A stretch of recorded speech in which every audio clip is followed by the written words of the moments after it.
गोविन्द गोपाल घनश्यामनन्दलाला गिरिधर गोविन्द गोपाल घनश्यामनन्दलाला गिरिधर गोविन्द गोपाल घनश्यामनन्दलाला गिरिधर गोविन्द गोपाल घनश्यामनन्दलाला मनमोहना मधुसूदना हे माधवा मनमोहना मधुसूदना हे माधवा मनमोहना मधुसूदना हे माधवा मनमोहना मधुसूदना हे माधवा गिरिधर गोविन्द गोपाला घनश्यामनन्दलाला गिरिधर गोविन्द गोपाला घनश्यामनन्दलाला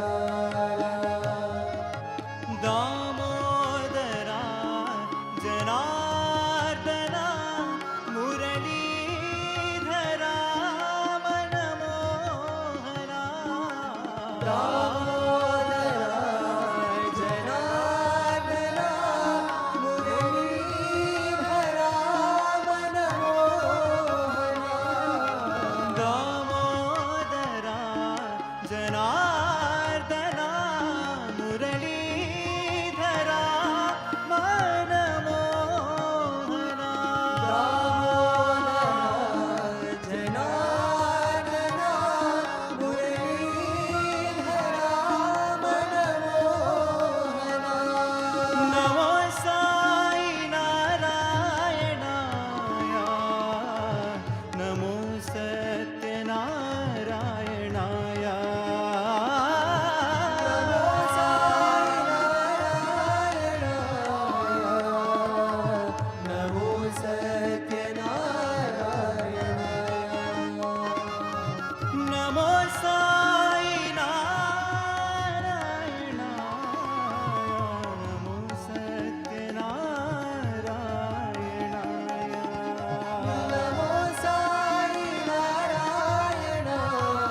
देवा।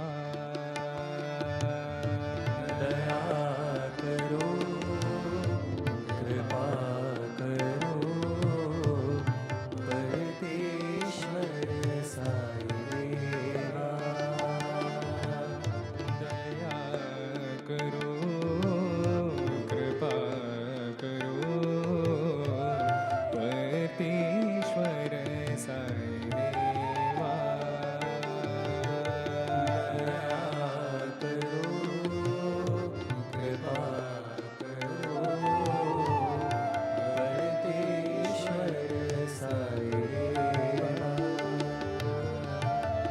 जन्म जन्म तुम साथ रहो, जन्म जन्म तुम साथ रहो, जन्म जन्म तुम साथ रहो, जन्म जन्म तुम साथ रहो।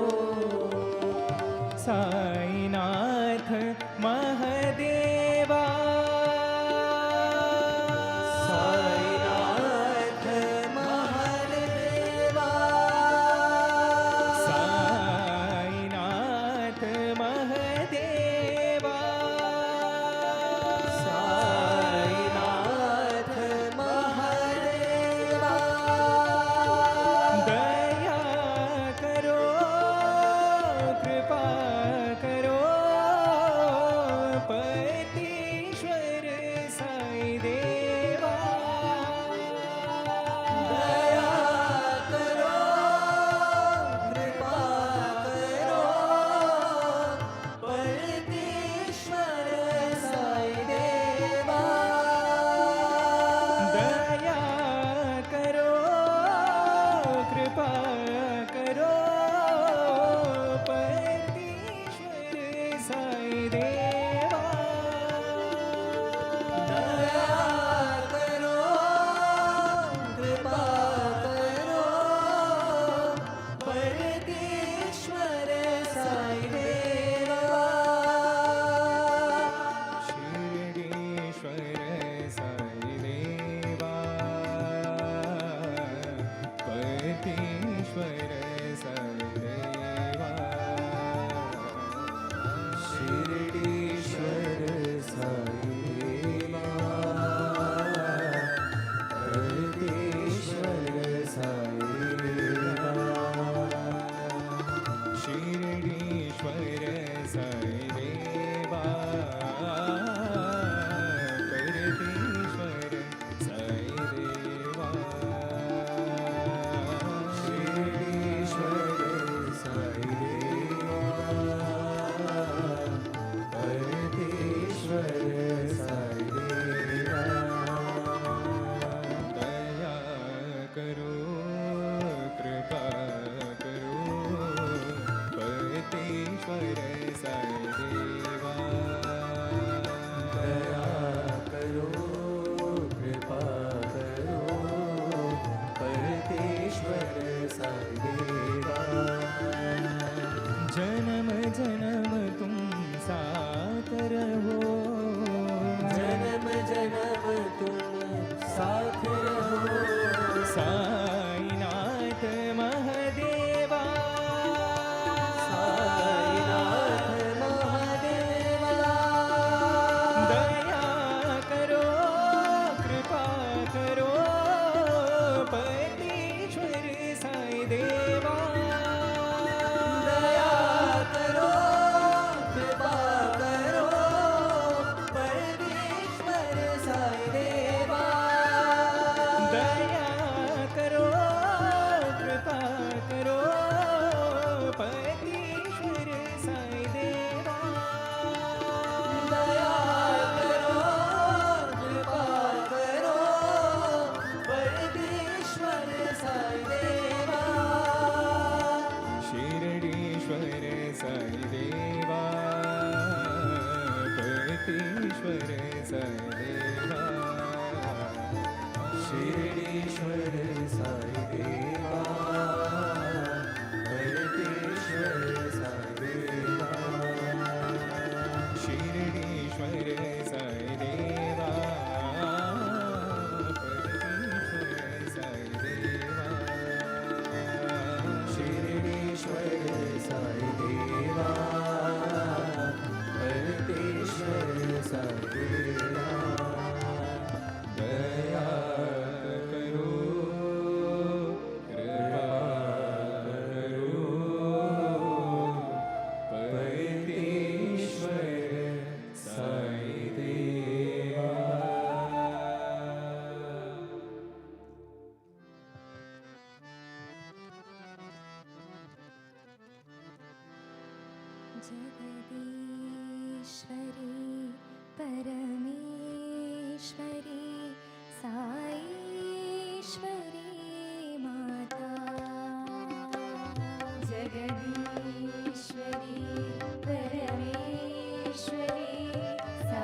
Offering our reverential salutations to Sadguru Sri Madhusudan Sai, elders and guests, brothers and sisters, Sai Ram and good evening. This morning, Sadguru graced the opening ceremony of Nemmadi Center for Palliative Care at Shivanapura near Nelmangla. This is a joint initiative by Spoorthi Charitable Trust and Rotary Bangalore Midtown, aiming to provide compassionate and dignified care for end-stage patients. The center was dedicated to the nation by Sadguru in the presence of dignitaries such as Dr. C.N. Manjunath, eminent cardiologist and Member of Parliament, Rotary International Director Lieutenant K.P. Nagesh and Sri Krishnappa, among others. Addressing the gathering, Sadguru acknowledged the need for palliative care globally and expressed his gratitude to the team for creating the center of service. With global increase in aging population, the need for end-of-life care increases every day. Centers like Nemmadi are crucial in ensuring that those in need can be taken care of with comfort and dignity. Today is a momentous occasion for two reasons. Firstly, we welcome the new batch of students who have joined the MBBS program at our medical college, a total of 50 students, 21 girls and 29 boys. They will now have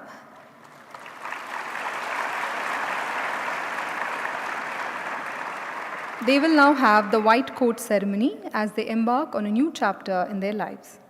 The white coat ceremony at a medical institution is a rite of passage for medical students marking their official entry into professional training. During the ceremony, students receive their first white coats, a solemn confirmation of the students' commitment to professionalism, excellence, and empathy as they embark on their medical careers. As I call out the names, we request each student to come and receive the coat from Sadguru. First, we have Anaka S. from Kerala. Her mother Shanti serves at our Veda Gurukulam and father Sunil is a software engineer.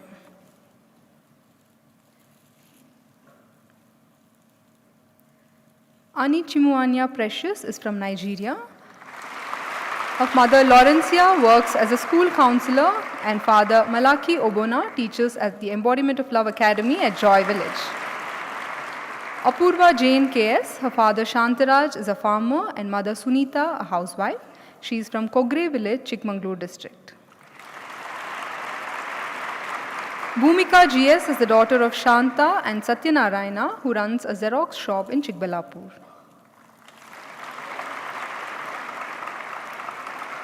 Bodas Manisha is the daughter of Anjaneyulu and Bhagyamma, who works as a housekeeping staff in a company. She is from Penjarla village in Rangareddy district, Telangana. Gauri Kuppelur hails from Channapura village, Shivamogga district. Her father Vedamurthy runs a rice mill and mother Lakshmi is a housewife. Hanmanti is from Phoolbavi village in Raichur district. Her parents Basappa and Yelamma are both farmers. Kausalya NL is the daughter of Lokesh, a weaver, and Pushpalata. She is from Dodbalapur.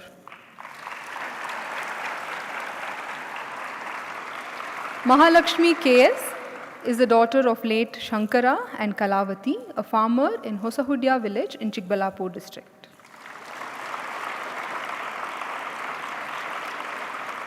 PVS Hemanya hails from Vishakhapatnam.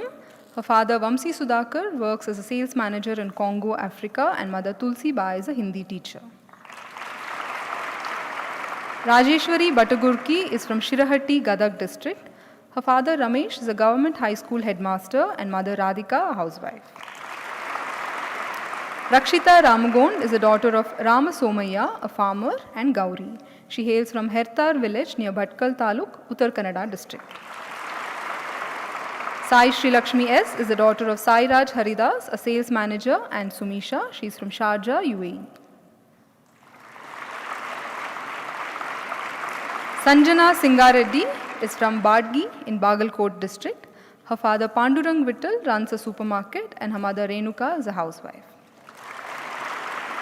Shirisha MS is from Bangalore. Her father Mallesh works as a courier delivery person and her mother Suchitra is a housewife.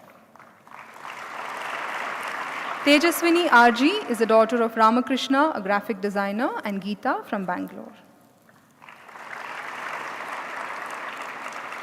Tanmay S is from Bangalore. Her father, Dr. Sridhar, is a radiologist, and her mother, Dr. Nagajyoti, is an Ayurvedic practitioner.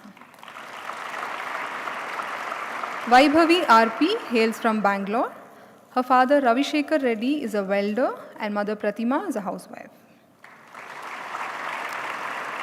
Vidyashri is from Hudgi village in Bidar district. She is the daughter of late Goraknath and Shantala. Yashaswini G. Hiremat is from Javur village in Dharwad district. She is the daughter of late Guru Shantaya and Anusuya, who works as a tailor. Moving on to the boys, Alim Patel Biradar is from Hittinahalli village, Bijapur district. He is the son of Bandagi Patil, a farmer, and Roshan B. Abu Talib is from Paramanandawadi village in Belgavi district. His father Shabir is a farmer and Amina a housewife. Chanukya S hails from Kagalipura, Ramnagara district. He is the son of Shankar, a farmer, and Sumati.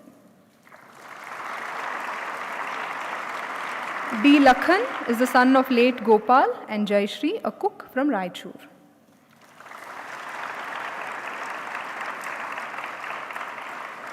Divya Tejas C comes from Devanahalli. He is the son of Chennakeshava Reddy, a retired doctor, and Pushpavati, a housewife.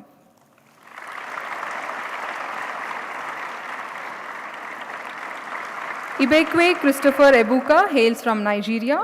He is the son of late Gozi Ibekwe and grew up in the Heart of Love Children's Home at Joy Village. Kumar Gowda YM is from Yelchakanahalli, Mandya district. He is the son of late Mahesh and Netravati, who runs a small business. Kushal Chandra C is the son of Chandrasekhar, a farmer, and Sudharani, a housewife from Ajwara village, Chikbalapur district. Kushal Gowda N is from Vijaypura town, Devanalli. He is the son of Nagaraj, a farmer, and Lavanya, a housewife. Likit Gowda is from Nandi village, Chikbalapur district. His parents Krishnappa and Nalini are both teachers. Lingesh hails from Handarki village, Kalburgi district. He is the son of Hanumant, a farmer, and Basama. Manjesh Gowda R is from Chogondahalli, Dodbalapur. He is the son of Rajanna, a farmer, and Netravati. Mohan Patil comes from Koknuru village, Davangere district. He is the son of M.B. Patil, a farmer, and Purnima. Nandan Kumar hails from Menasinahalli, Haveri district. He is the son of Mahesh Patil, a farmer, and Leelavati, a teacher. Naveen Bhatt is from Yellapur in Uttar Kannada district. His father Timmanna Bhatt is a priest and Mahalakshmi, a housewife.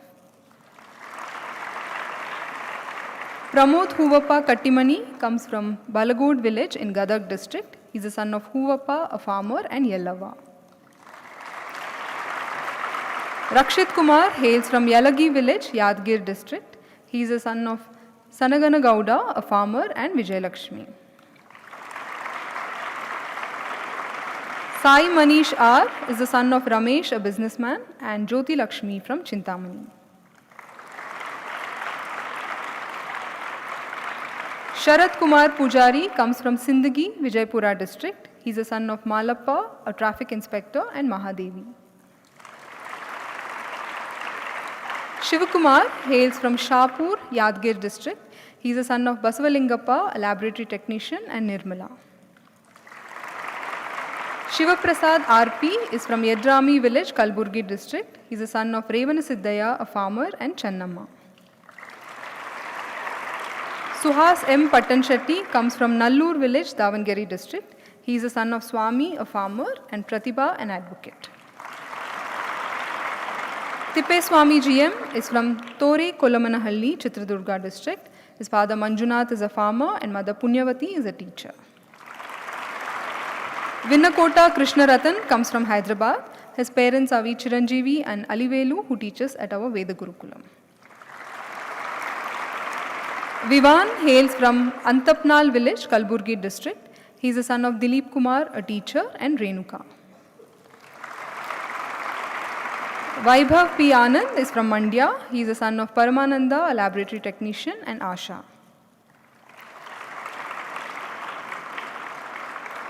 Yashas D is the son of late Dayanand and late Ashwini from Tiptur town, Tumkur district. Yashas Gowda hails from Mysore. He is the son of Arun Kumar, a driver, and Shobha, who is a tailor. Yashwant SN is from Singaravatanahalli village in Tumkur district. He is the son of Nataraja, a farmer, and Lavanya. We now request all the students to come forward for the Charaka Shapath, an oath to remind them of the true purpose of pursuing the medical profession and the code of conduct to live by. Sai Manish will lead the oath.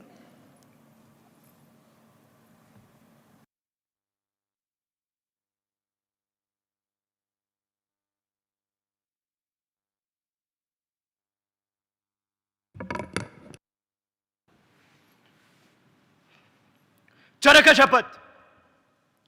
वैद्यत्वेन मम ज्ञानं मनुष्याणां हिताय सदा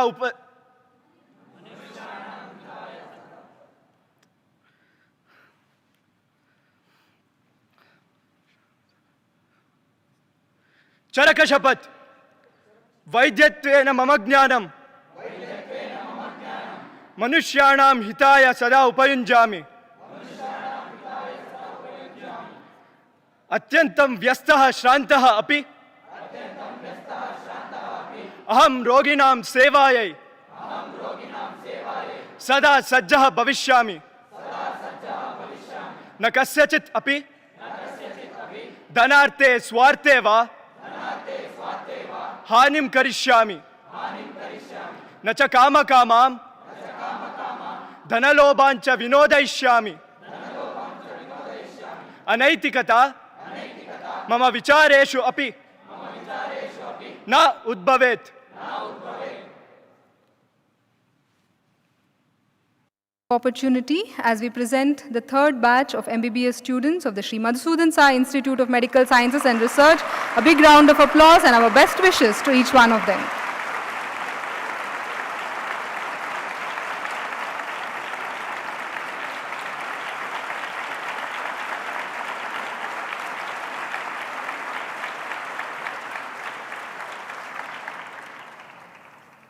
Thank you.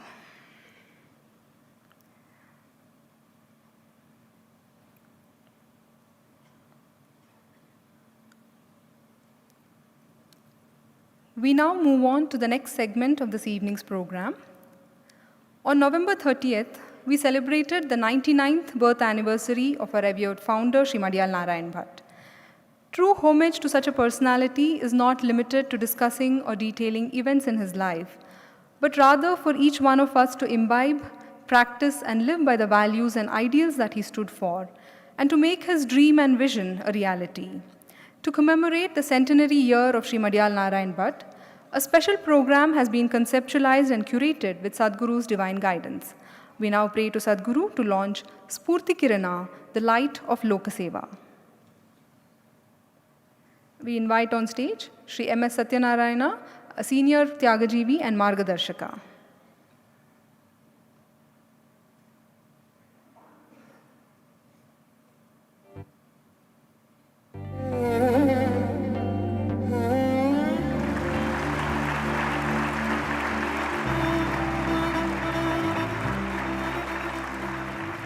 We also have a video with glimpses of Anna at Alike and Mudenhalli.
Spoorthi Kirana seeks to carry forward the light of Anna's legacy, which will in turn illuminate the path guiding many, many more.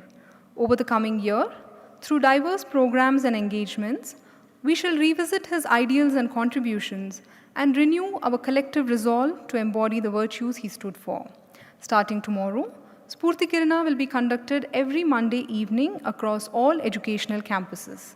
The program has been designed to draw inspiration from the life of Sri Narayan Bhatt, to discuss and deliberate on best practices and means to emulate the same in our lives. The book Divine Vision of a Mighty Mission, penned by Dr. B. N. Narasimurthy ji, will serve as a reference text for this program. On this occasion, we have two speakers who will share with us their thoughts and learnings. The first speaker is Prem Sai. He joined here for his pre-university and has completed his bachelor's degree in Vedic studies. He is currently pursuing MA in the program.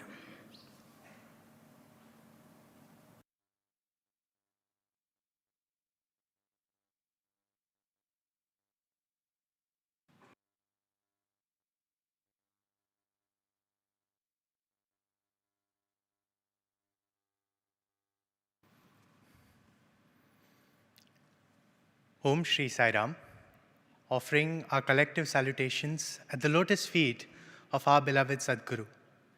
Respected elders, teachers, and all my dear brothers and sisters, a very hearty Sai Ram and good evening.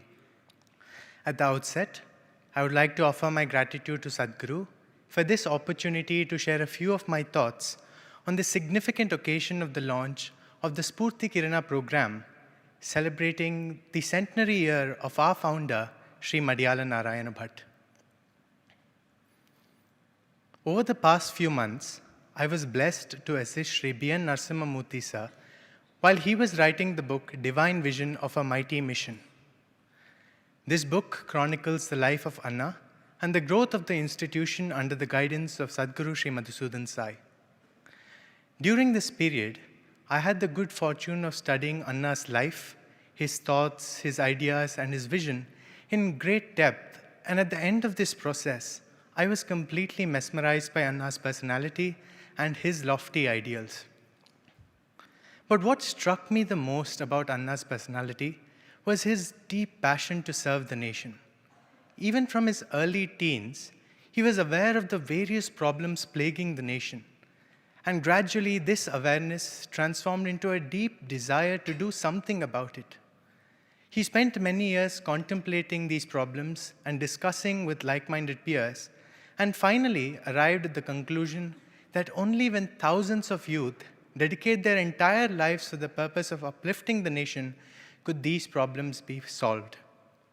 It was Anna's belief that in the heart of every youth lay a latent spark of patriotism, and when this spark was nurtured in a conducive environment, in the presence of noble and inspiring personalities, the youth could be transformed into men and women of character who were dedicated to the selfless service of the nation. Thus, Anna envisioned the establishment of a mighty missionary organization with the objective of training and nurturing 1 million such dedicated youth. Anna faced thousands of challenges in his life. He was ridiculed, criticized, people did not believe him. He was threatened and even physically assaulted, but he was never undeterred. He continued to persevere for the attainment of his dream, and to me, Anna's life is a very strong message of courage, resilience, unwavering determination, and absolute devotion and faith in God. Anna took many steps for the realization of his dream, such as the establishment of the Lokaseva Vrinda in 1960 and the setting up of 2 educational campuses at Alike and Muddanahalli. However, his dream did not truly materialize in his lifetime due to his untimely passing in 1977. However, today we can see all of Anna's ideas and his dreams materializing completely under the guidance and leadership of Sadguru Sri Madhusudan Sai.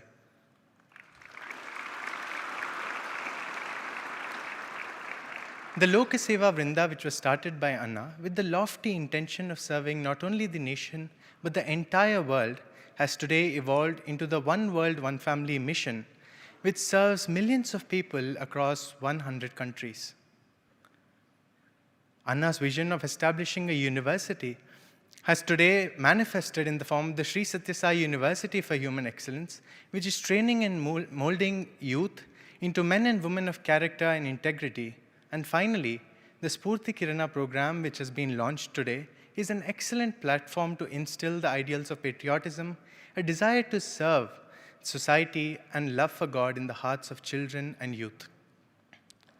When I read the life of Anna, and when I look at Sadguru's own life, there arises a deep longing in my heart to walk in their footsteps, to dedicate myself to this mission. Because now I'm convinced that I cannot find joy or contentment by doing anything else, and the only way for me to be happy is to walk on this path. By Swami's grace, both my parents are also working in these institutions, and they have given me complete consent to offer my life to Swami.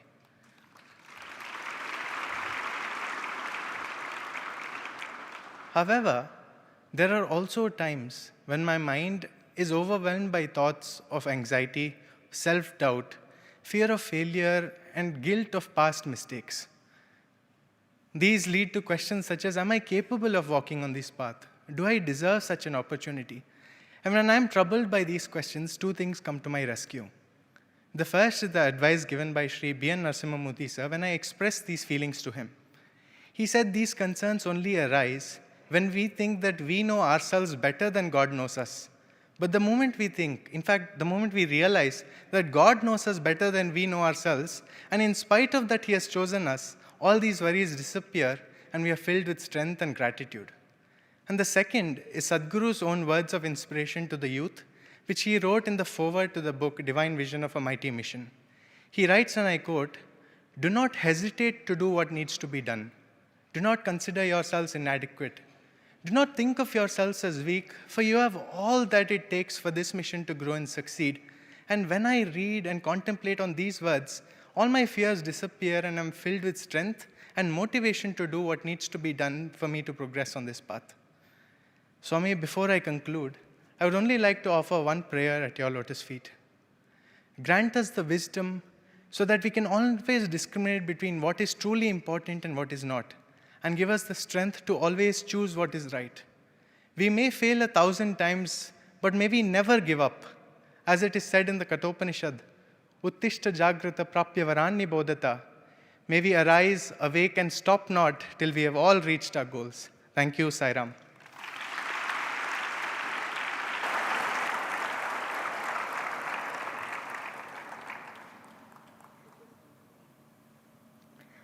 We next invite Shri G.B. Rajshekhar to share his thoughts. An alumnus of this very institution, he served as a principal of the CBSE section and chairperson of the Mandya campus. He is currently a trustee of the Prashanti Balamandira Trust and guides the younger generation as a Margadarshika. Shri G.B. Rajshekhar, please.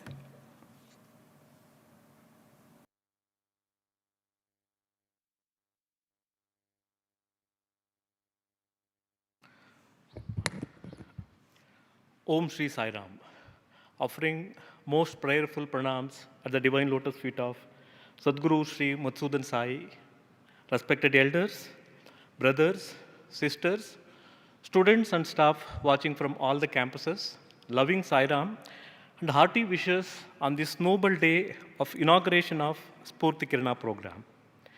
Any festival or celebration should be observed meaningfully in a way that enriches and transforms our lives, rather than celebrating just as a festivity. Just few weeks before, all of us were part of the centenary celebrations of Bhagavan Sri Sathya Sai Baba. Love all and serve all is a very famous teaching of Bhagavan Sri Sathya Sai Baba. For many of us, the students, and many of us, the love all and serve all was only up to loving and serving those who are around us, maybe some few from India, or maybe from few countries. The One World, One Family cultural festival, which brought people from 100 countries, and listening to the stories, we felt the need of loving and serving the brothers and sisters from more than 100 countries. We could truly feel the message of one world and one family. So today we are getting ready for another centenary celebration of Sri Madiyal Narayan Bhatt Anna. Often we feel overwhelmed or worried, how can I alone, or only few of us can solve the problems of the country or problems of the world? Or how can I alone will be able to inspire so many? Or is it possible to face the challenges in the society and still do good for the society? Sri Madiyal Narayan Bhatt's life stands as a testimony to give answer to these all doubts. It says, any individual with courage, clarity of purpose, faith in himself and faith in God can surely achieve this. When such individuals gather, a few like-minded ones with a collective thoughts, it multiplies and impossible becomes possible. One sincere step taken with a right spirit can become a movement and transform the world. Sri Madiyal Narayan Bhatt stands as the answer to all these doubts. Sri Madiyal Narayan Bhatt was born in a small hamlet named Madiyala. But even though he was born in a small hamlet, he did not limit his vision to his village or region or even the nation. His art embraced the whole world. With unwavering faith, courage, and compassion, he dreamed of serving the humanity at large, and he established Lok Seva Vrunda. With the divine grace, blessings, and guidance of beloved Sadguru Sri Madhusudan Sai, an insightful initiative, Spoorthi Kirana program, will be organized on every Monday evening in all the campuses. It is mainly to study, discuss, understand, contemplate, and practice the life and vision of mission of Anna. The book, Divine Vision of a Mighty Mission, is authored by respected Sri B.N. Narasimhamurthy sir under guidance of beloved Sadguru. This book narrates how the young Madiyal Narayan Bhatt, deeply moved by the suffering of Mother India, dreamt of uplifting the rural poor who lacked both material comforts and spiritual guidance. Inspired by Mahatma Gandhiji's ideas of Antyodaya and Swaraj and Swami Vivekananda's guidance of spirituality through service, he founded Lok Seva Vrunda.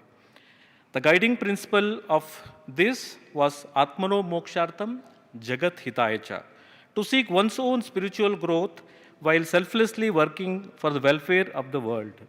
This book, which is full of very inspiring incidents, will be the main source of guidance for this Spoorthi Kirana program.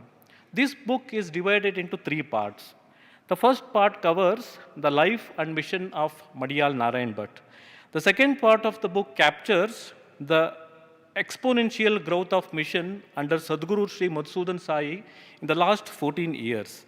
The third part explains the life of missionary and answers many frequently asked questions on the life of missionary.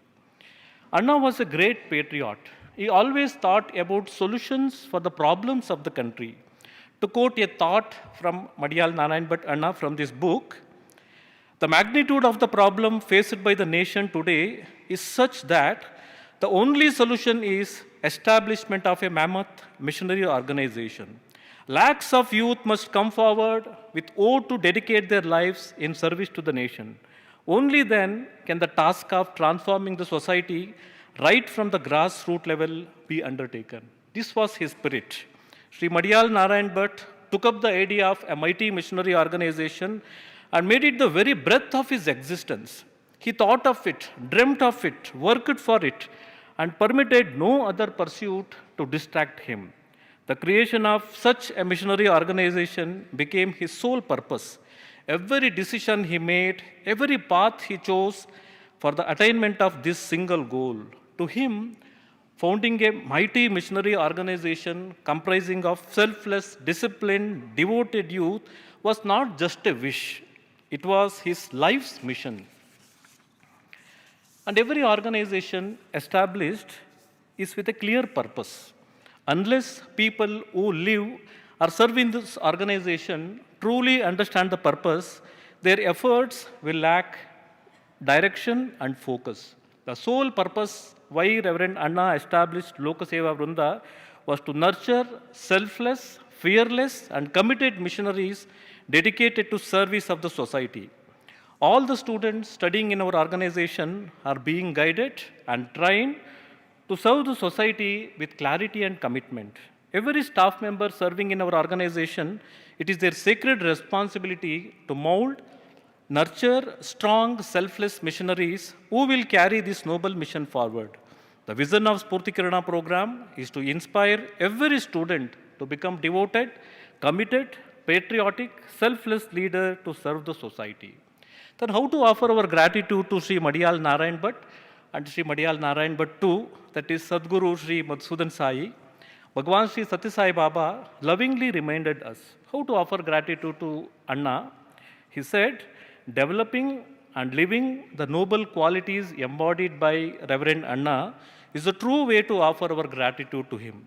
True gratitude lies in adopting his ideas and translating them into selfless actions, sacrifice, and unwavering commitment to the mission he lived for. Spoorthi Kirana program is a blessed opportunity to know about three things. One is Lok Seva mission started by Anna and continued by Sadguru Madhusudan Sai in a glorious way. And third, and very important, responsibility of all the students to continue this legacy. Bhagwan Baba had assured Srimati Gauramma, the mother of Madiyal Narayan Bhatt, that not 60, not 600, not 6,000, 60,000 missionaries would join the mission. You need not worry. So the Spoorthi Kirana program is for that, to understand the vision of Spoorthi Kirana and to become Spoorthi Kirana to inspire present and future generations. I am so grateful to all the senior Tyagajeevis who are sitting here. It was their life which inspired us. In fact, when I joined here for my 8th standard, my elder brother was already studying here. My elder brother was not in the right path.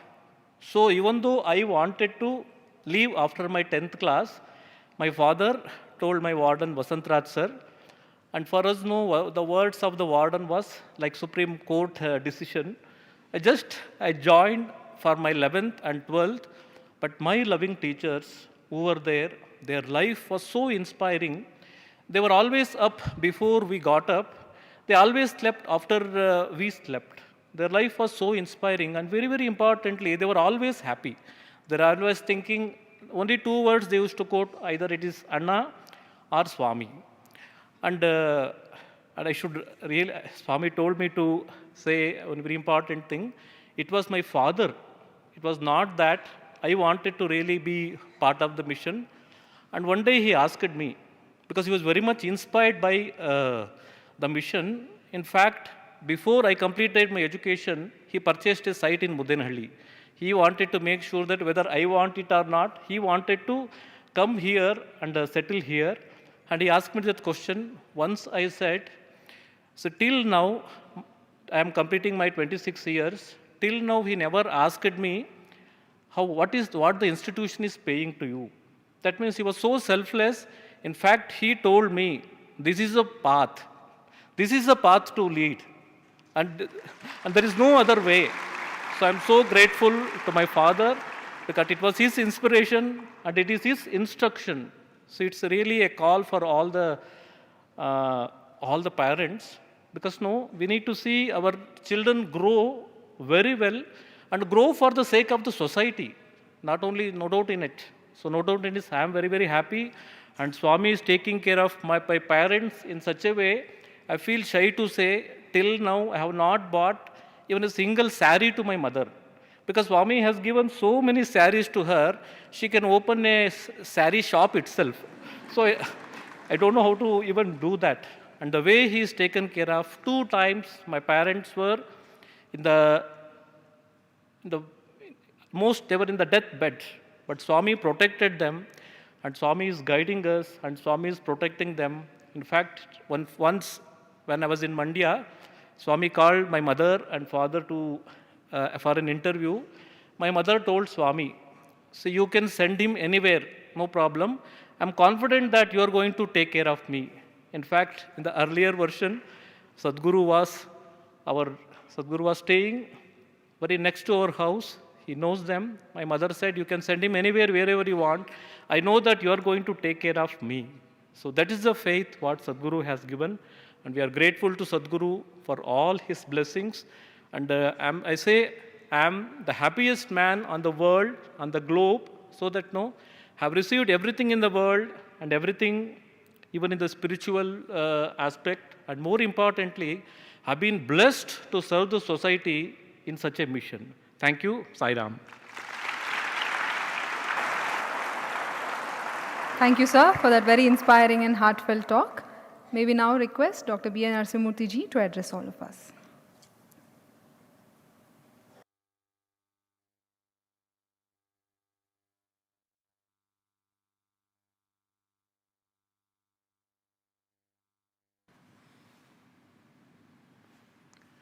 Dearest Sadhguru, brothers and sisters, very dear students, boys and girls. At the outset, I would like to congratulate all our first-year medical students who had the good fortune of receiving white coats from none other than the healer of healers, Sadhguru Sri Madhusudan Sai.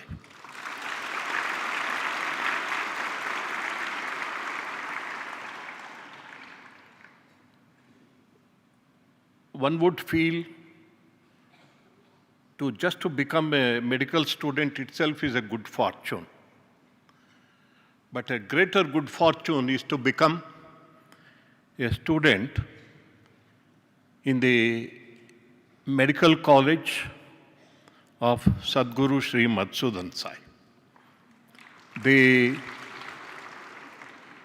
first institution named after Sadhguru Sri Madhusudan Sai, the medical college. Many of our other students who are in Gurukulam, many of them felt we have missed this opportunity that our institution was not called Sadhguru Sri Madhusudan Sai Institution. But you have a great responsibility. The purpose of establishing this medical college is very lofty, to reform the healthcare world scenario, which is under the grip and control of total commerce, where there is no place for compassion, where there is no place for selfless service. That is what it is today. And you should become his ambassadors in this great task of reforming, rejuvenating the ancient Indian ideal of healthcare in our country to start with, and then all over the world. Hearty congratulations to you. Now I would like to congratulate the parents of both Prem Sai and G.B. Rajshekhar. They are the best parents. Why? I did not congratulate either Rajshekhar or Prem Sai. I would like to do it. But these parents are very noble. When Prem Sai, a young boy of 22 or 23, still a postgraduate student, expressed his desire. In fact, they met me a few months back. They are such ideal parents. They are such noble parents. When Prem Sai expressed his desire that I would like to walk in the footsteps of Madhyal Narayan Bhatt and in the footsteps of Sadhguru Sri Madhusudan Sai, they heartily blessed him. And he said, we are very blessed. In fact, they are blessed. Similarly with Rajshekhar. Kulam Pavitram Janani Krutartha Vasundhara Punyavati, says the Skanda Purana. When a boy or a young girl decides to walk on the path of godhood and service to mankind, the Purana says that his kula will become pavitra. His whole of his lineage will become holy and sacred. Janani Krutartha, the mother who gave birth to that young boy or young girl, would find fulfillment in life and Vasundhara Punyavati, the land which gave birth to such an inspired young man or young girl, would become meritorious. This is what says our scripture. And Rajshekhar said, he is the happiest person in the world. No, I am happier than him. I would like to say that. See, you have already heard two young missionaries in Prem Sai and Rajshekhar. Prem Sai is just starting on the path. Rajshekhar has walked on the path for a few years, and I am almost at the end of the journey. And what I got by the good fortune of blessing that Bhagavan Sri Sathya Sai Baba gave me, because he gave me the courage to take to this path. It has given me everything. Many people say, Narsimurti is a man of sacrifice. I ask myself, what have I sacrificed? Absolutely nothing. I've got much more than anyone else who pursues the world. I did not pursue the world. This is the greatest gift of God to any young man or any young girl. When I was only 21 years old, I decided I'm not going to pursue the path of the world. I'm going to pursue the path of God. I'm going to pursue the path of service. And see, there is great wisdom in this. What is the wisdom? The wisdom is you sacrifice a small thing for a bigger thing. Suppose, between the world and God, who is bigger, who is greater? You tell me, boys. Is God bigger or world bigger? World is nothing compared to God. To sacrifice something which is useless, which is such a small thing for the sake of God, who is bigger and greater than what the whole of mankind thought about or will think of or is thinking, it is not a sacrifice at all. It is just common sense. It is just wisdom. And especially the life of Madhyal Narayan Bhatt. It is very, very amazing for the simple reason. The solution to all the problems of our country and the world, he discovered when he was only 17 years old. I can't believe it. 17 years old, like many of you, studying in 11th class, 10th or 11th class, it occurred to him this is the only solution for all the ills that plague our country and the world. I tell you, and Sadguru also confirms that there is no other solution other than this. And this solution of building a mighty missionary organization which has thousands of young men and women who have dedicated their lives, it occurred to him when he was 17-year-old. Even today I can't believe it. You think about it. How staggering it is, how amazing it is. He got this idea. And the first step he took is very important for all students of our university. When Sadguru envisaged the founding of Sri Sathya Sai University for Human Excellence, the first purpose was to create a band, a team of dedicated teachers, young men and young women. That was the purpose. Though we started many courses, today we have almost all subjects, all courses in our university. Name it, it is there. Agriculture is there. Sports is there. Sciences are there. Humanities are there. Medicine is there. Management is there. And the coming year, we are going to start a course in medical engineering also. All courses are there. But Sadguru felt the primary purpose of our university should be creating teachers. And what Narayan Bhatt did was, once he found out that this is the one and the only solution, which is greatly elaborated in the book, copies of which will be available to everybody in the first week of January, very greatly, that is the solution. What did he do? First thing he did, he passed his 10th class with a brilliant score. Parents were rich. Parents told him, like any other parent, you have to become an engineer or a doctor. Therefore, you take science. He said, I will take science in the intermediate course those days, today pre-university course, or 11th and 12th class. I will take science, but I will become a teacher. He never disobeyed his parents. He treated his parents like very gods. Whatever they said, he did, except this. And they pleaded with him. They tried to influence him. They asked many of their friends to advise him, but he stood firm. I want to become a teacher, not a doctor or an engineer. Why? It is only teachers who build the country. It is the teachers who can influence the young minds.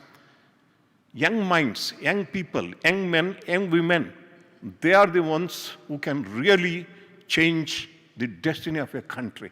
And only a teacher can do that. You chose to be a teacher. That is why, and I unfortunately studied engineering, but inspired by his ideal, chose to be a teacher. I gave up my engineering profession, became a teacher. Because I became a teacher, my life has found such fulfillment, such happiness, such bliss that, I deem myself really the happiest and most fortunate. Of course, Rajshekhar also is fortunate, Prem Sai is also fortunate. All of you are fortunate. You will become more fortunate if I am appealing to the students, if you choose to become instruments in the hands of Sadguru for the redemption of our country and the redemption of the world. Suppose I was a boy of 25 years and said these words, you could have dismissed them. No. I've seen a lot of life. Over 80 years. Sadguru alone has sincerely dedicated himself to solve the problems of our country and the world. I underline the word alone. He has no ambition. That streak of selflessness, complete selflessness. Suppose you ask me a question, what was special about Madhyal Narayan Bhatt? Selfless, absolute selflessness. I've seen him breaking down while speaking on public platforms, talking about the pathetic condition of the poor masses of our country. Swami Vivekananda broke down. He broke down. As a boy of 22, 23 years after the death of Ramakrishna Paramahamsa, he went around the country as a parivrajaka, went around all alone, depending only on God. He went around for 2 to 3 years, and he saw two very contradictory things in the country. On one side, our country boasts of the greatest spiritual culture and heritage. On the other side, he found the masses, millions of people, men and women in our country who didn't have even enough to eat. Forget about education, forget about healthcare. And he broke down, many times he broke down. The same streak I saw in Madhyal Narayan Bhatt, and today the same passion for the redemption of the poor people, passion to see that all men and women born in the world will get their fundamental material needs apart from spiritual succor. Spiritual teachers are there to give spiritual succor. But here is a spiritual leader in front of us who wants to provide the fundamental material needs of everybody. Food, shelter, clothing, education facilities, and healthcare facilities. These are 5 fundamental material needs. And I would like to tell all our boys and girls, especially university boys and girls, you are very, very fortunate. And on a platter, you are being given a piece of great good fortune to tread in the path of the greatest of man, the greatest of women in the world. And it is for you to take it or not. There is absolutely no compulsion. But there are such shining examples as G.B. Rajshekhar, our my friends who are sitting here, the residents of Premasadana, are a great shining example. All their life, they worked for the country, but they remained behind the scenes, behind the curtain. Nobody recognized them, but all of them have sense of fulfillment. Therefore, here is an invitation to glory. Invitation to glory of spiritual attainment, and most importantly, the purpose for which every human being is born, God realization. With these words, I conclude and pray to Sadguru for his benedictory discourse on this wonderful occasion and conclude. Thank you very much. Sai Ram to you.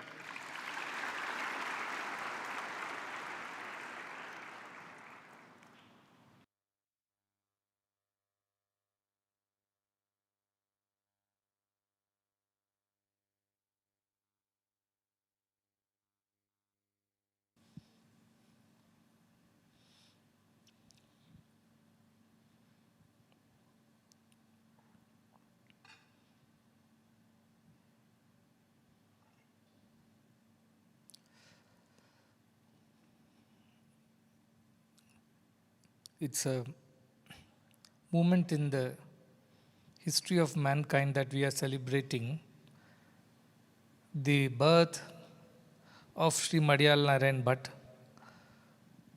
who was born just a year and a week after Bhagwan. However, very soon in his life, he realized his true purpose. As Mark Twain says, the two most important dates in your life are the day you are born and the day you know why.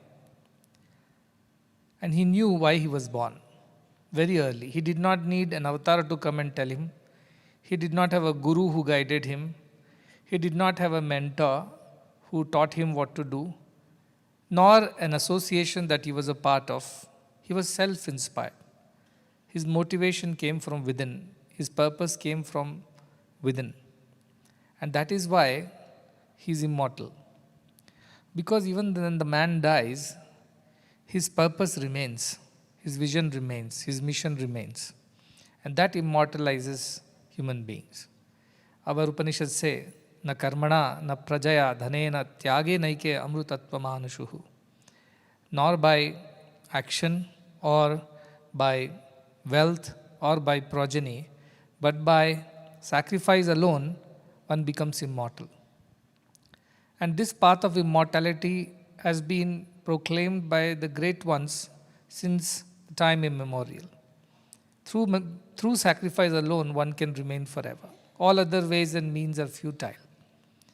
And Sri Narayan Bhatt, who carried this vision in his heart and worked with his hands and head in this mission, is the reason why we are all sitting here today. While we celebrate his upcoming 100th birth anniversary, that would be on November 30th of the coming year. However, this whole year we have decided to at least once in a week get together and deliberate upon his ideas and his solutions, his methods, his process, and try to see how far can we implement all of those in our lives and in our institutions. Personally, I have always been inspired by anyone who did good to the world. When I came to the holy town of Puttaparthi for the first time, more than the miracles and all the supernatural stories that I heard about Bhagwan, I was most impressed by the kindness and compassion that he showed, especially to the poor and the downtrodden. He as an avatar could have just sat on a high seat and preached to the whole mankind, and still people would have flocked to him. But he instead decided to work for the poor and the downtrodden, because he himself was born in a poor family and had seen what deprivation and poverty does to people. And actually that was the reason why I was really inspired by Bhagwan more than his spiritual or divine powers or stories. When I learnt about Madhyal Narayan Bhatt, again the same reason why I was inspired is because he was born with a silver spoon. He had the world in front of him on a platter given by his parents. He could have chosen the easy path and lived a comfortable life, but he chose to abandon all those things and rather dedicate himself to the upliftment of the rural masses, to the poor, downtrodden, the weak, and the forsaken. That is something that really inspired me when I first visited Alike. And this is the reason why we are talking about him or Bhagwan or any such person today, because they chose to take the difficult path, the road less traveled, as they say. Because that has made all the difference, not just for them, but for the entire humanity. Imagine a young boy, Satyanarayana Raju, if he had not chosen to give up the comforts of the family, the home, the hearth, and all that protection and security that comes with it, and walked out in the dark, all by himself, abandoning everything, today none of us would have had a direction in our lives. So also if Marial Narayan Bhatt had decided to do otherwise, to take the road more traveled or most traveled, we wouldn't be sitting here thanking our fortunes for all the guidance, the direction, and the fulfillment that we are experiencing. It is to them who sacrifice that we owe our lives. Because without them, our lives would be meaningful, purposeless, wasted. But it's them to whom we owe our direction, our purpose, and our fulfillment in life today. But should it just end in celebrating and discussing about them, or should it be celebrated through practice? Is the question. It is the crossroad there where we stand today as an institution and as a community. When it came to Bhagwan, people said, we can't become him because he is an avatar, he is a descent. And we are not. So forget about it. We can only worship him in photos and at best do a little seva in his name. That's as far as we can think and go. But what excuse can we have in following the path of Marial Narayan Bhatt? He was born a human, just like you and me. He took to the path of sacrifice and service and left behind an immortal legacy for all of us to get inspired. We cannot take refuge under this excuse that he was an avatar, a descent, and so it's not for us. It's beyond us. No, he was one of us. In fact, was born in more difficult circumstances than what it is today. India was not this as it is today, or the world also was not as comfortable as it is today. Yet he decided to do what he had to do, and nobody told him. Remember that too. No avatar, no guru, no mentor, no community or an organization. He started all by himself, truly, totally inspired from within.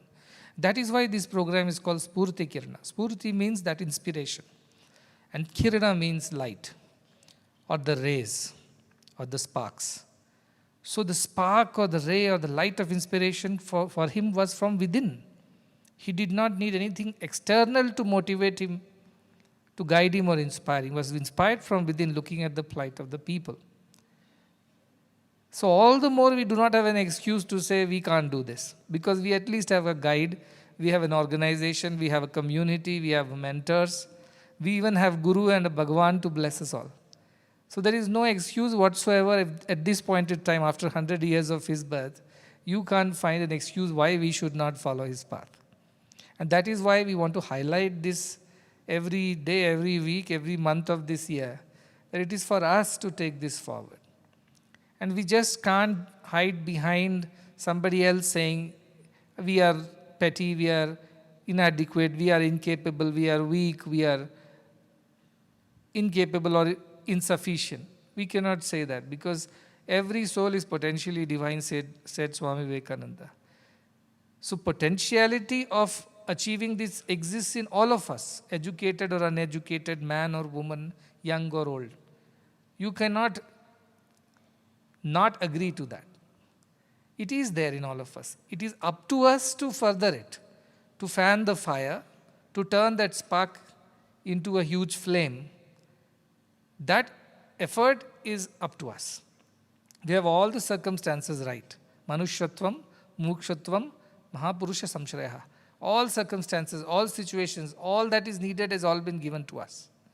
And therefore, there cannot be an excuse why we cannot follow this path of Madhyal Narayan Bhatt, which was Atmano Mokshartham Jagat Hitaya Cha, to do good to the others and also emancipate oneself. Now, the $1,000,000 question, as they say, exists what this path truly consists of. Is this the path where you abandon the family and walk alone, completely giving up the worldly ties, like a monk or a saint or a missionary of the typical type? What is it? Or is it the best of both the worlds? That you get this also and that also, and then you still walk this path and attain that. What is the direction? What is your instruction? Many people asked me.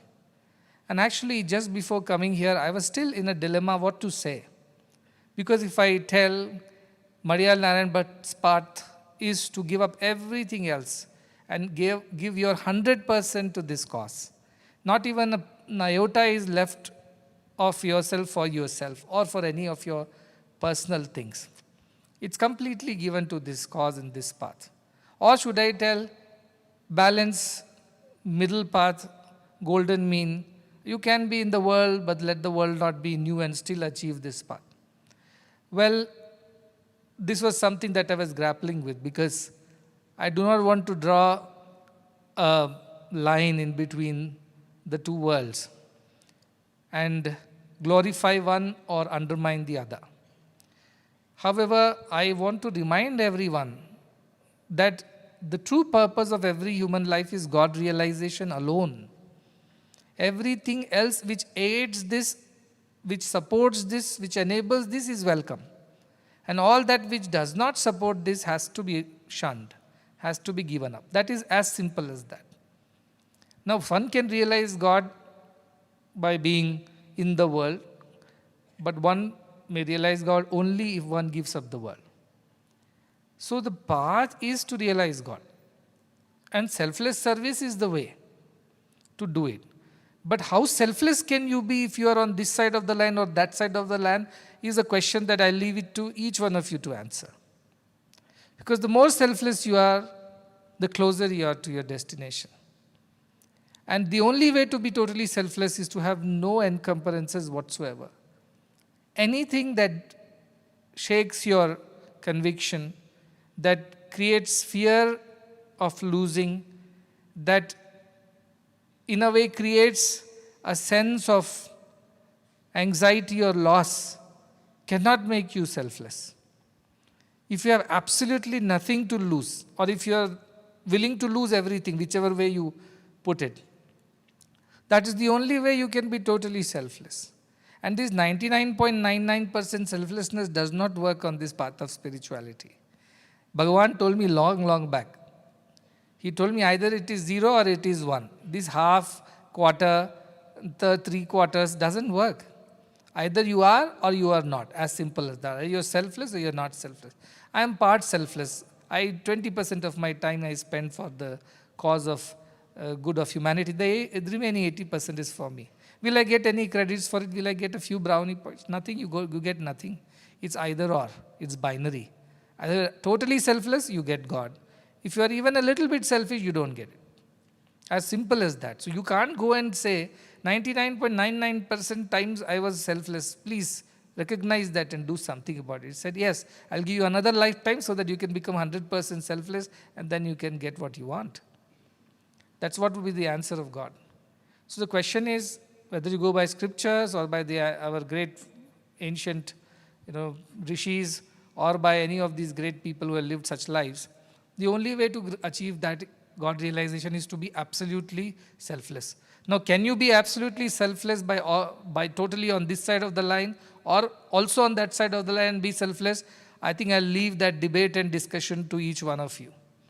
So you figure it out for yourself instead of coming back and trying to find somebody to blame it on.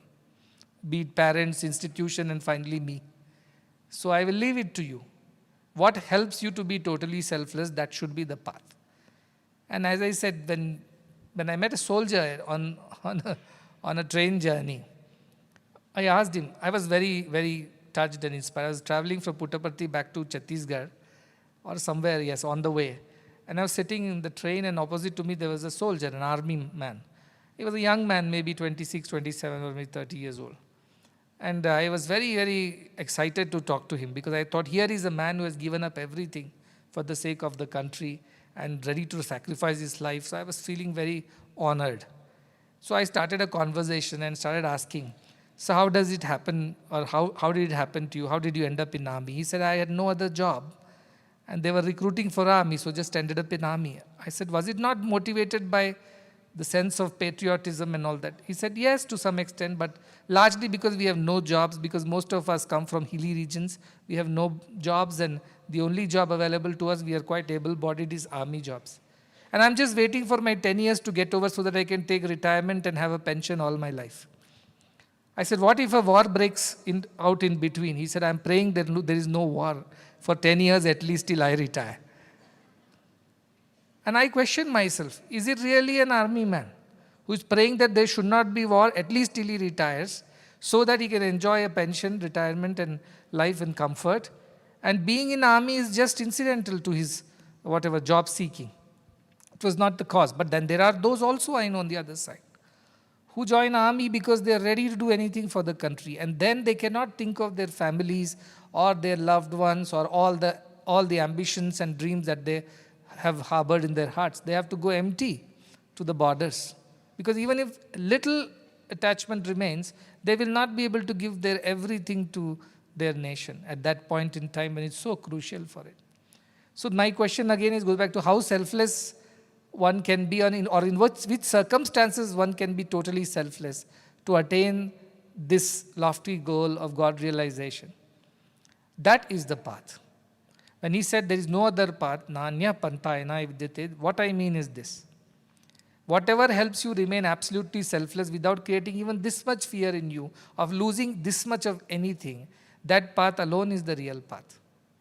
Whether you can live in the world and be that way, selfless and fearless, well and good, or whether the best way is to stay away from the world so that you have less attachments, less encumbrances. That's why you can be selfless and fearless. That choice or that understanding has to be with each one of you, and that has to come by your own contemplation on this matter, your own thought, your own understanding. Nobody can force it on you.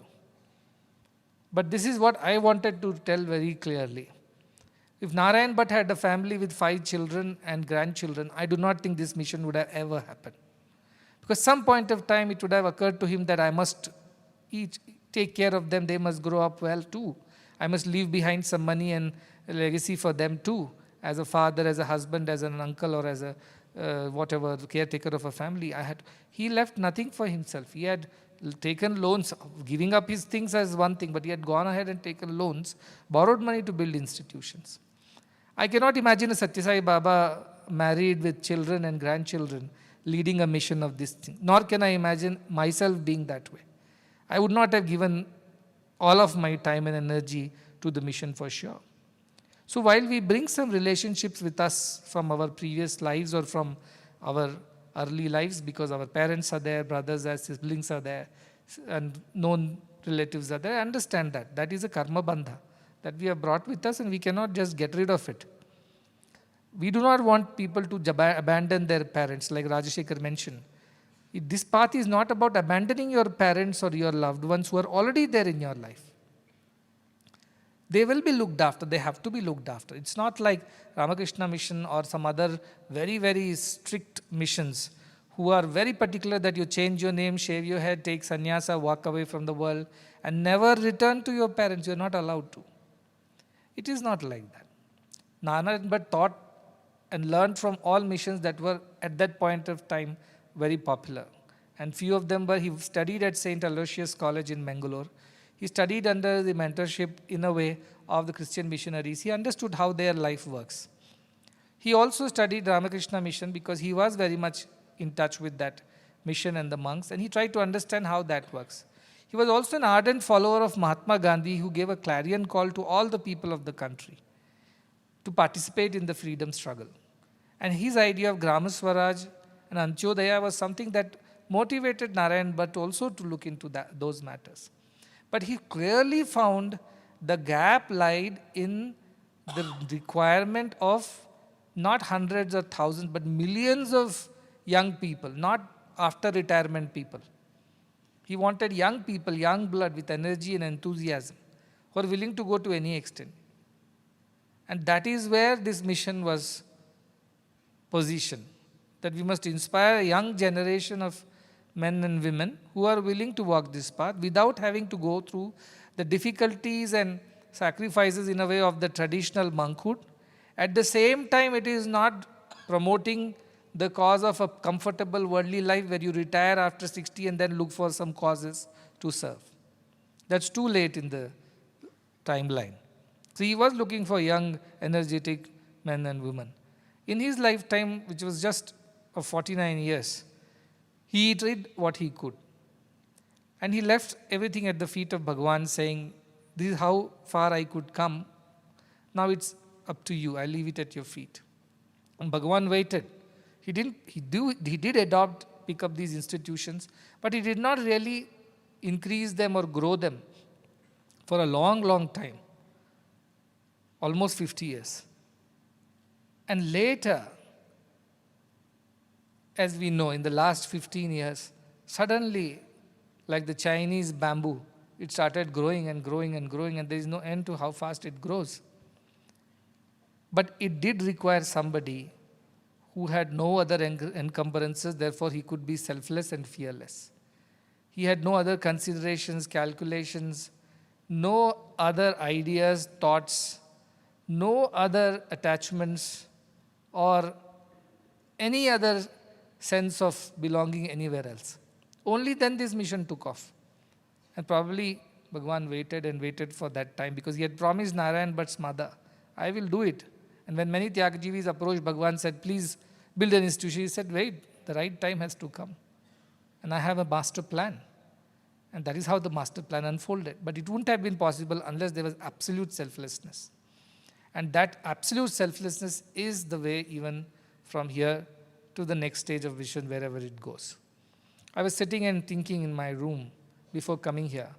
We are 140 crore people just in India. And we want India to be Vishwaguru. Because India alone can be Vishwaguru. It has all that it takes to become a teacher to the whole world, to redeem the whole world. Everybody talks about India being the Vishwaguru. We had a conference here of Indian knowledge system, so much discussion. But my question is, what is the way to becoming a Vishwaguru? The only way to become Vishwaguru is to create more gurus in India, who will go out and teach this truth to others, who live this truth every day in and out. And such people are not there. Podium speakers are there, speech makers are there, political leaders are there. Even for that matter, some spiritual organizations and their heads are there. But how many people are there who are ready to take this upon themselves, completely, totally dedicatedly, and walk into the most remotest corners of the world and tell this truth to others, treat them as their own? Very, very few. So I was thinking, if India needs to lead the way, which is what Bhagavan said, which is what the great ones have said before also, and today also many people dream and pray for. Out of 140 crore people, at least 1 crore people should rise to the occasion. Narayan Bhatt wanted 10 lakh people. The population was only 40 crore that time. Today we ourselves are 140 crore people and will be 150 crores in short time. At least a crore of people should rise. Now where are these crore of people going to come from? If I think of Indian families, Narasimhamurtiji's family was, he says, 11 brothers and sisters. We are 3. Rajshekhar is only 2, and things like that. Now I'll take an average of Indian families. In 140 crore people, they live in certain families. Even if 5 to 6 people in this, around 25 to 30 crore families are living in India. All 25 crore families may not have the spiritual bent of mind, but some people have out of these. At least those families should be willing to let go of one son or a daughter for a greater cause of the world. If that also they are not willing to do that, then how can you create a Vishwaguru out of this country? It is only talk and no real stuff. It is just a wishful thinking. It is not going to happen. When I was there in one of the European countries, I think it was Austria or somewhere, I saw young boys and girls, were all boys, especially men. They were all marching up and down. They were celebrating their national day. I asked them, what is this going on? They said, in our country, every young man has to be a soldier. Because we are only such a small country, we can't afford an army other than our people.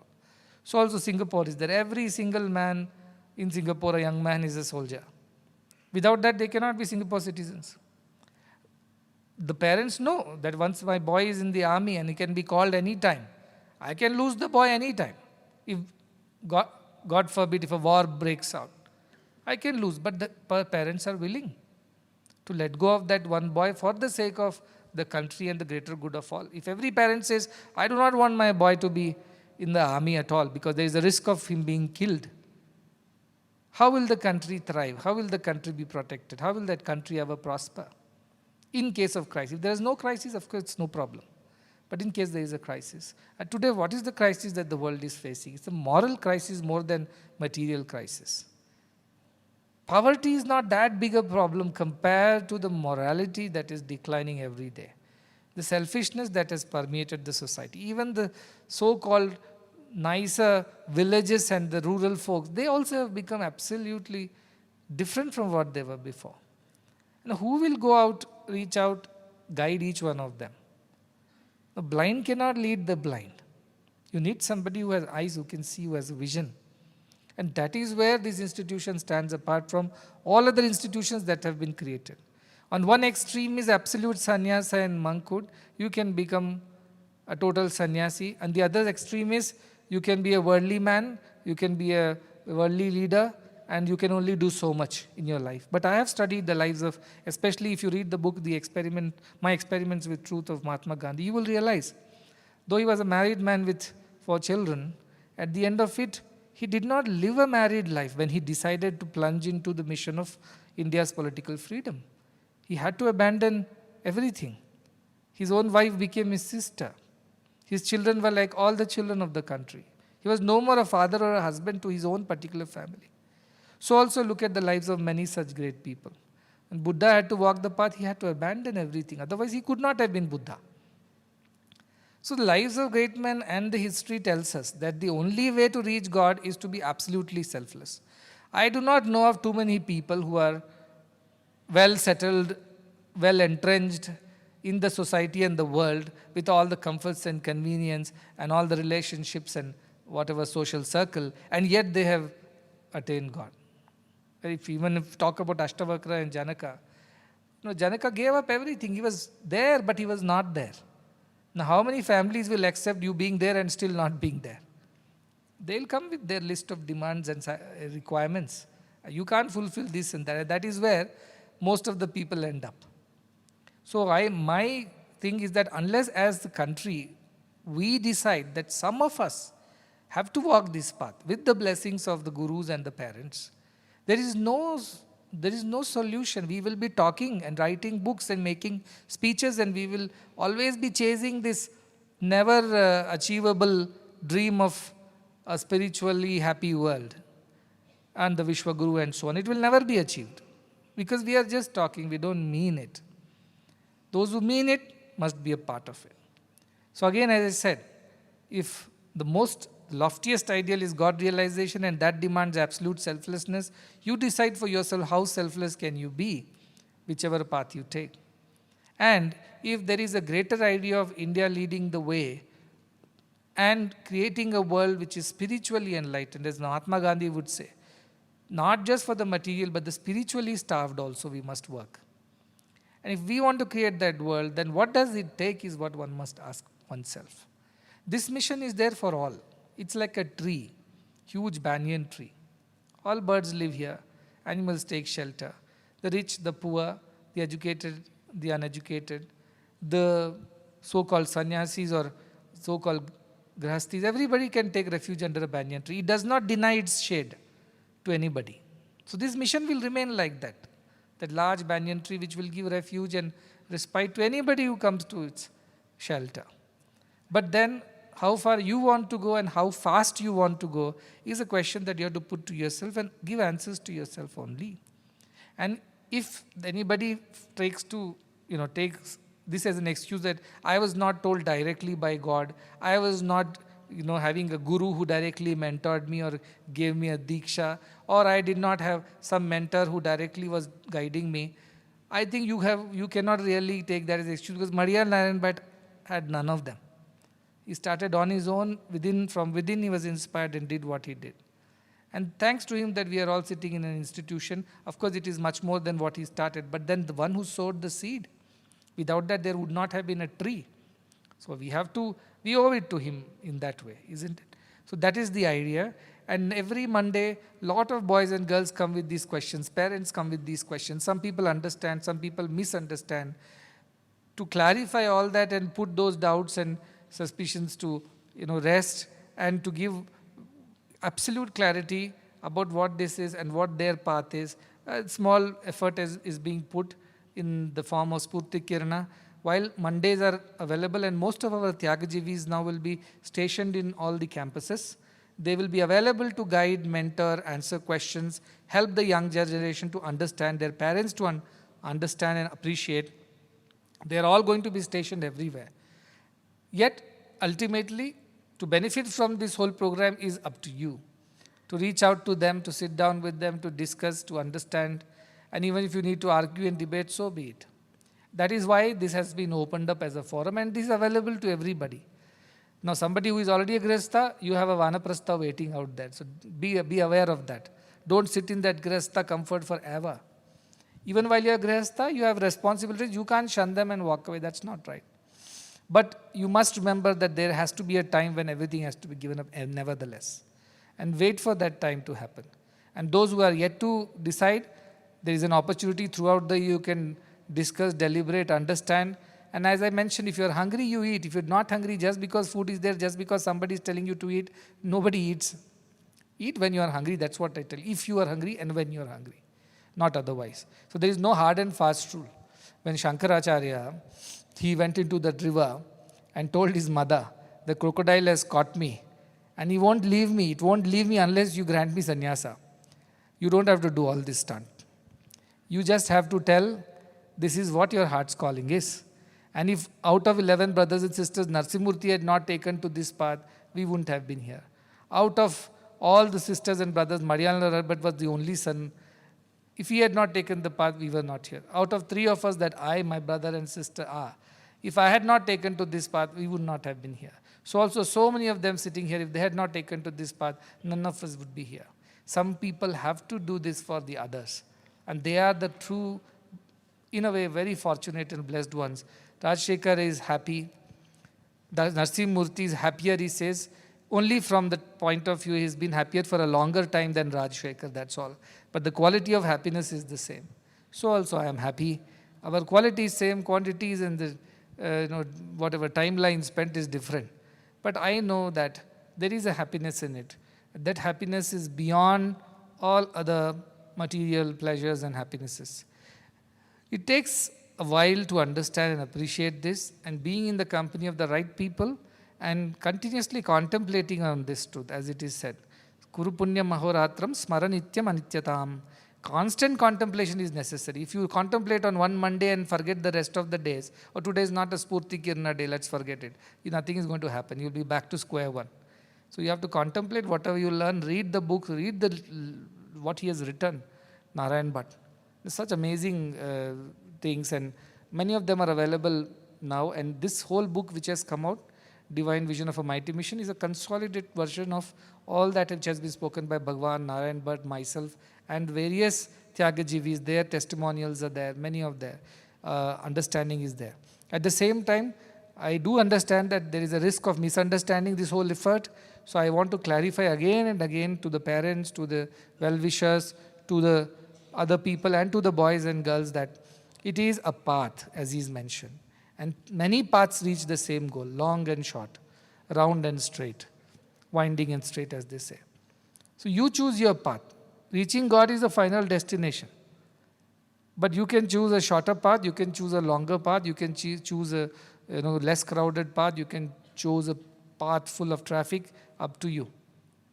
Path is different, goal is one and the same, and therefore you will reach earlier or later. That's all will be the difference at the end of it all. So you decide how you want to walk this path and what does it take for you to walk this path. As I said, no, nothing is easy in the world. Nothing comes just like that. Everything takes effort and sacrifices. And that sacrifice one must be willing to make on the spiritual path. That is why tyage naike amrtatva manasho. No other way to realize divine other than sacrifice. So I'll leave it at this here. And I hope that our country's consciousness will rise and our families will be ready to let go of at least one person for the sake of greater good of the world. We are 800 crore people in the world, 8 billion people. At least it requires 1 crore people, 10 million people to do what it needs to be done, what needs to be done for the entire mankind. And that is the only way to Vishwaguru. I don't see these debates, discussions, conferences and conventions, books and periodicals and research articles and scientific journals achieving this Vishwaguru. It will take humans to transform humans, and those humans who can become those agents of change, they have to be produced in this mission. From that point of view, yes, this is the sincerest effort that anybody has ever put to create that kind of humans who will transform the world. I do not see that effort because everybody stops short of telling the bitter truth because they want to be good. As Swamiji, who came from Ramakrishna Mission, he was telling, we are all goody good people. We are good people because we want to be goody. Everybody should be nice to us. We should be nice to everybody. No conflicts, no. But then we don't tell the truth at all because we just want to be popular. And truth is not always popular. And that unpopular truth also is something that we have to accept. And somebody has to bite the bullet, as they say. And I have chosen to bite the bullet, whatever be the consequences. So this is what it is. As I said, while this mission is for all, there is a way to reaching your goal. There is a path to it. And like Robert Frost says, two roads, they appear in front of you at every stage in your life, the Shreyas and the Preyas. And you have to choose. Shreyo hi dhiro abhipreyaso vrinite. Preyo hi mando yoga kshemat vrinite. Who said this? Yamadharmaraj, the final authority on life and death, said this. To whom? To the great Nachiketa, a young boy who wanted to walk this path. So choose Shreyas over Preyas at every situation, and you sit down and contemplate and understand yourself. May the blessings of gods, gurus, and the great ones be upon all of us so that we do the right thing always, and that's how we will be achieving the right results. So with this effort, we are starting this today. Until November 30th, this will go on. This year, we have also decided to celebrate the golden jubilee of Sathya Sai Grama, 50 years of Sathya Sai Grama. And towards Guru Purnima, we will be celebrating that in the month of July. So that would be another effort. But yes, more importantly, the inner effort. This is not World Cultural Festival to bring things from outside. This is all about celebrating all that which is within us. That transformation should be achieved by the end of this year. With this hope and prayer, may Bhagavan bless every one of us, and may Sri Marial Narayan Bhatt, his vision of this mighty mission be realized in our lifetimes. And of course, a word to the medical students, you are a part of the mission. The moment you become a student, you are already a part of the mission. It's like when you are born in India, you already become an Indian citizen. Likewise, the moment you join as a student, you are already a part of mission, whether you like it, don't like it, take it, leave it. You have to be a part of it and think like one. I'm very happy to see many boys and girls, when they were being introduced, they were children of farmers and teachers and shopkeepers and drivers and small workers. That made me very happy because that was the purpose with which we started the medical school. That the children of the so-called the bottom of the pyramid of the society should be able to get a medical education because only then they can serve the rural population. The city-bred, very few will be so ideal and inspired that they'll go to the rural populations. And that is why when I saw so many children are from rural India, it really made us feel very happy. I hope you will live up to that Charak Shapath that you had told, and kudos to that Charak Shapath administrator. It is difficult in a public platform that you falter and then you again balance yourself and continue. That is what I say. It's better to fail and fall on this path 1,000,000 times than to walk the easy one. गिरते हैं शेर सवार ही गिरते हैं शेर सवार ही मैदान जंग में वो तिफ्र क्या गिरे जो घुटनों के बल चलें, it is said. Only those people who ride those mighty horses for the battlefield, they alone will fall. Those who walk on the fours, who crawl on their fours, they will never fall. But does that make them any glorious? Not at all. We have taken the battlefield of this world. We have chosen to ride these horses and not crawl on our fours. Therefore, we will fall. So I was very happy that he took upon himself to stop for a moment, calm himself, compose himself, and restart. That's a lot of courage. So congratulations to that. Because as doctors, you are bound to make mistakes. I truly appreciate his composure and that collected, balance. That is what it takes. Let us fail 100 times, but let us continue. Uttishtada, Jagruta, Prapyavara Nibodhata. That is what Premasai told. Let us keep walking this path till we reach the goal.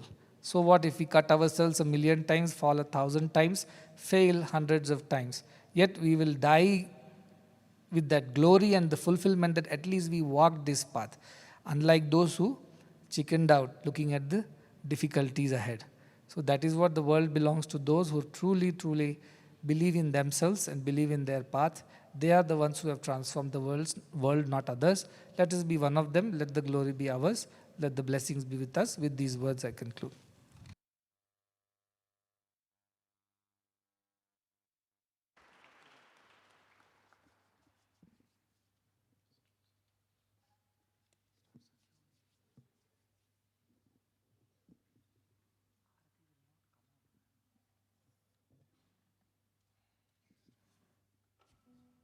There is this prayer of Madhyal Narayan Bhatt to Bhagavan Sri Sathya Sai Baba that he had written, and that's a part of our regular prayers. So they are going to chant that Satyavu Nityavu.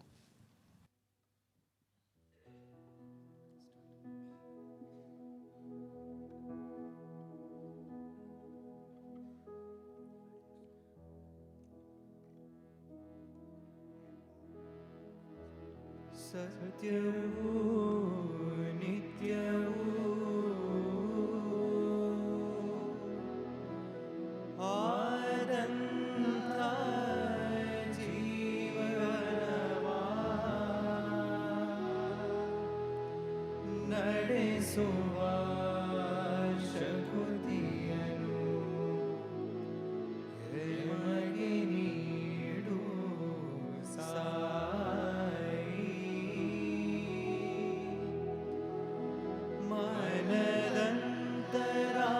Manadantaraladolu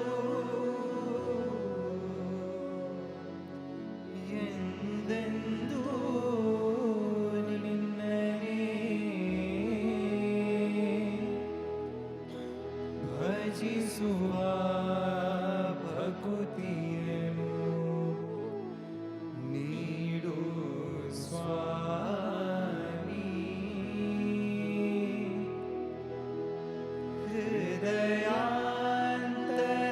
ಹೃದಯಾಂತರಾಳದೊಳು ನಿನ್ನನೇ ನೆನೆದು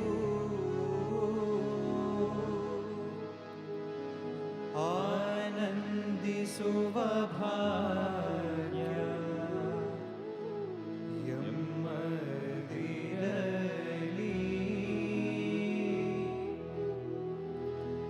ನೀ ಪಿತನಾಗಿ ನೀಡಿರುವ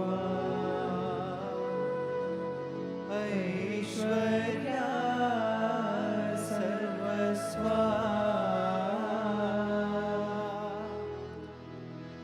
ನಿನ್ನ ಮಡಿಲೊಳೆ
ಕಾರ್ಯದೊಳು ತ್ಯಾಗವೇ ಹೊರಸೂಸಿ ಬರಲಿ. ಕಾಮಕ್ರೋಧದ ಮೋಹಮಾತ್ಸರ್ಯದ ಸ್ವಾರ್ಥಾಭಿಮಾನದ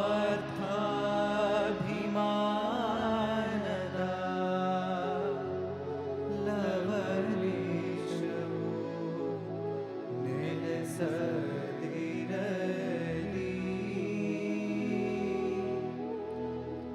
ಹೇ ಬಾಬ ಜಗನ್ನಾಥ,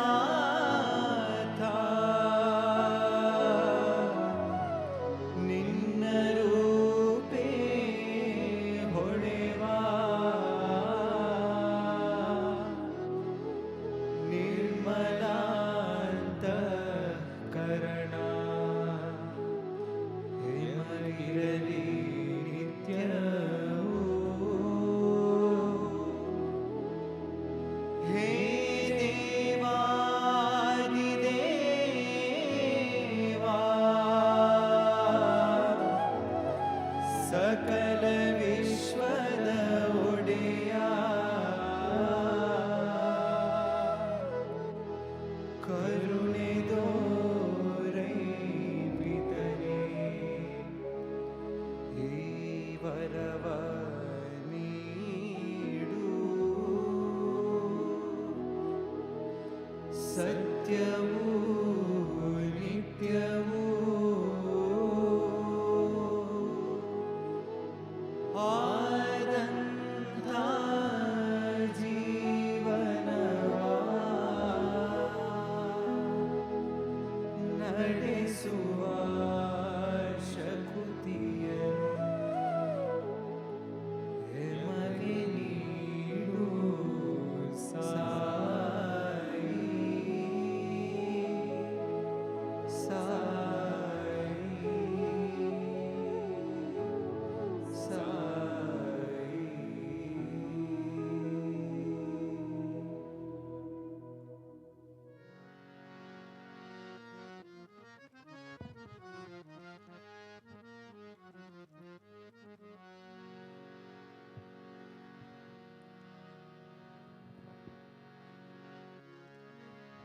ಸರ್ವಸುಗುಣ ಸಿಂಧವೇ ಸಕಲ ಸುಜನ ಬಂಧವೇ, ಸರ್ವಸುಗುಣ ಸಿಂಧವೇ ಸಕಲ ಸುಜನ ಬಂಧವೇ, ಗುರವೇ ಮಧುಸೂದನಾಯ ಮಹಿತ ಮಂಗಳಂ, ಸದ್ಗುರವೇ ಮಧುಸೂದನಾಯ ಮಹಿತ ಮಂಗಳಂ. दीन दुखित पोषकाय दान धर्म प्रेरकाय, दीन दुखित पोषकाय दान धर्म प्रेरकाय, सर्वलोकहितरकाय सर्वमङ्गलम्, सद्गुरवे मधुसूदनाय महितमङ्गलम्. वेदनादवर्धकाय विश्वशान्तिस्थापकाय, वेदनादवर्धकाय विश्वशान्तिस्थापकाय, ब्रह्मज्ञानबोधकाय दिव्यमङ्गलम्, सद्गुरवे मधुसूदनाय महितमङ्गलम्. सत्यसायिनः प्रियाय सत्यप्रेम विग्रहाय, सत्यसायिनः प्रियाय सत्यप्रेम विग्रहाय, नित्यशुद्ध निर्मलाय नित्यमङ्गलम्, सद्गुरवे मधुसूदनाय महितमङ्गलम्, सद्गुरवे मधुसूदनाय महितमङ्गलम्. ओम जय जगदीश हरे, स्वामी सत्य साई हरे, भक्त जना संरक्षक, भक्त जना संरक्षक, पति महेश्वर. ओम जय जगदीश हरे. जय शिवदला श्रीकरा सर्वा प्राणपति, स्वामी सर्वा प्राणपति, आश्रित कल्पलतिका, आश्रित कल्पलतिका, आपद्बांधवा ॐ जय जगदीश हरे माता गुरुदैवमु मरियन्तयु नीवे स्वामी मरियन्तयु नीवे नाद ब्रह्म जगन्नाथा नाद ब्रह्म जगन्नाथा नागेन्द्राशरण ॐ जय जगदीश हरे ओंकार रूप ओजस्वी साई महादेव सद्गुरु साई महादेवा मंगलारति अंधको मंगलारति अंधको मंदर गिरिधारी ओम जय जगदीश हरे नारायण नारायण ओम सत्य नारायण नारायण नारायण ओम नारायण नारायण ओम सत्य नारायण नारायण ओम सत्य नारायण नारायण ओम जय सद्गुरुदेवा नारायण नारायण ओम सत्य नारायण नारायण नारायण ओम नारायण नारायण ओम सत्य नारायण नारायण ओम सत्य नारायण नारायण ओम जय सद्गुरुदेवा नारायण नारायण ओम सत्य नारायण नारायण नारायण ओम नारायण नारायण ओम सत्य नारायण नारायण ओम सत्य नारायण नारायण ओम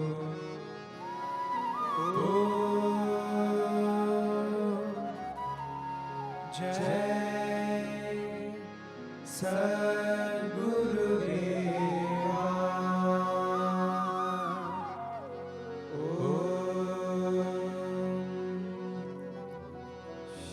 शांति शांति शांति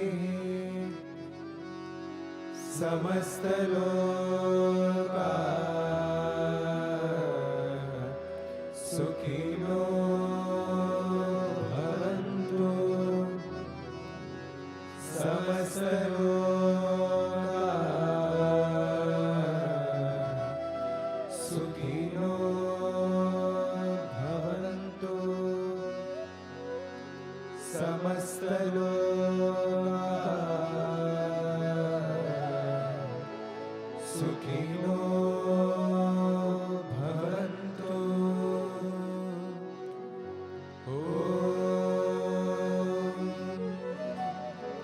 शांति शांति शांति जय बोलो भगवान श्री सत्य साई बाबा जी की जय